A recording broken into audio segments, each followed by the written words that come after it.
ഭൂരിഭാഗം മലയാളികളും അഭിമുഖീകരിച്ചിട്ടുള്ള കാര്യമാണ് വഴിപ്രശ്നം. വാക്കുതർക്കം കയ്യാങ്കളിയിലേക്കും കേസിലേക്കുമൊക്കെ പോയി മനസ്സമാധാനം നഷ്ടപ്പെട്ട അനുഭവകഥകൾ മിക്ക മലയാളികൾക്കും ഉണ്ടാകും. ഇതിനു പല പല വേർഷനുകളും ഉണ്ടാകും. ഭീമന്റെ വഴി എന്ന സിനിമ അത്തരത്തിലൊരു വേർഷനാണ് എന്നാണ് പറഞ്ഞത്. ഇനി പറയുന്നത് മറ്റൊരു വേർഷനാണ്.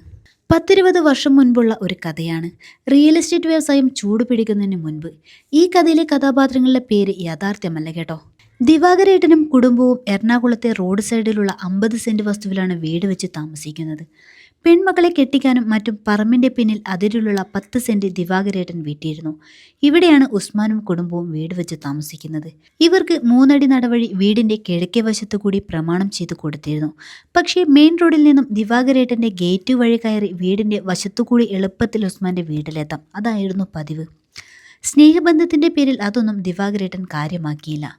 കുറച്ചു കാലത്തിനുള്ളിൽ ആ പ്രദേശം പെട്ടെന്ന് വികസിച്ചു. വിശ്രമകാലത്ത് ഒരു വരുമാനത്തിനായി പിന്നിലുള്ള ബാക്കി വസ്തുവിൽ ഒരു വീട് വെച്ച് വാടകയ്ക്ക് കൊടുക്കാമെന്ന് ദിവാകരേട്ടനും മകനും തീരുമാനിച്ചു.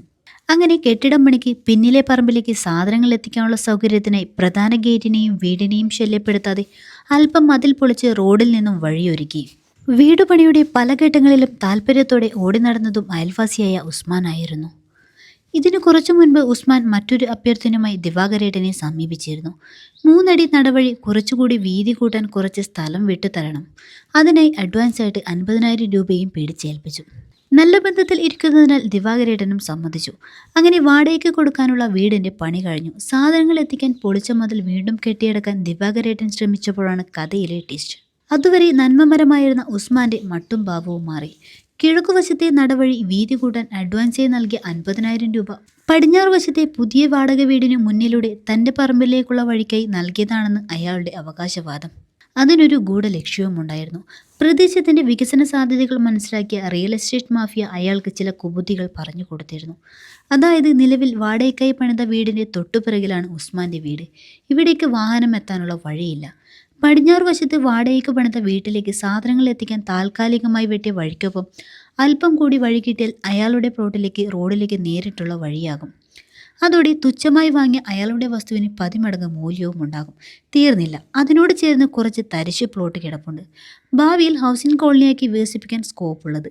അത് ചുളിവിൽ മേടിച്ച് മറച്ചുവിറ്റാൽ കമ്മീഷനായി കോടികൾ കീശയിലെത്തും.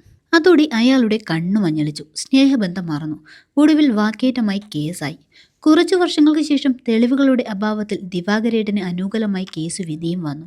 എങ്കിലും ഒരു സഹായം ചെയ്തതിൻ്റെ പേരിൽ അദ്ദേഹത്തിന് നേരിടേണ്ടി വന്ന മാനസിക പ്രയാസങ്ങൾ ചെറുതായിരുന്നില്ല. ഒരു പക്ഷേ ഇതിൻ്റെ സാധ്യതകൾ ബോധ്യപ്പെടുത്തി നേർവഴിക്ക് മാന്യമായി ഡീൽ ചെയ്തിരുന്നുവെങ്കിൽ ദിവാകരേട്ടൻ സമ്മതിച്ചേനെ. അവിടെയുമെല്ലാം ഒറ്റയ്ക്ക് വിഴുങ്ങണമെന്ന നയമാണ് അയാൾ സ്വീകരിച്ചത്. വേറെ നടവഴി തന്നിട്ടും അത്രയും കാലം ദിവാകരേട്ടൻ്റെ വീട്ടിലൂടെ കുറുക്കുവഴിയിലൂടെ ആനുകൂല്യം അനുഭവിച്ചതൊന്നും അയാൾ ഓർത്തതേയില്ല. പണത്തിൻ്റെ വലിയ സാധ്യതകൾ വരുമ്പോൾ മനുഷ്യൻ മാറുന്നതിൻ്റെ ഉദാഹരണമാണിത്. കഥയുടെ ഗുണപാഠം ഇതാണ്: സൂചി കുത്താൻ ഇടം കൊടുത്താൽ അവിടെ JCB കയറ്റാൻ നോക്കുന്ന പ്രവണത കാലാകാലങ്ങളായി പല മലയാളികൾക്കുമുണ്ട്.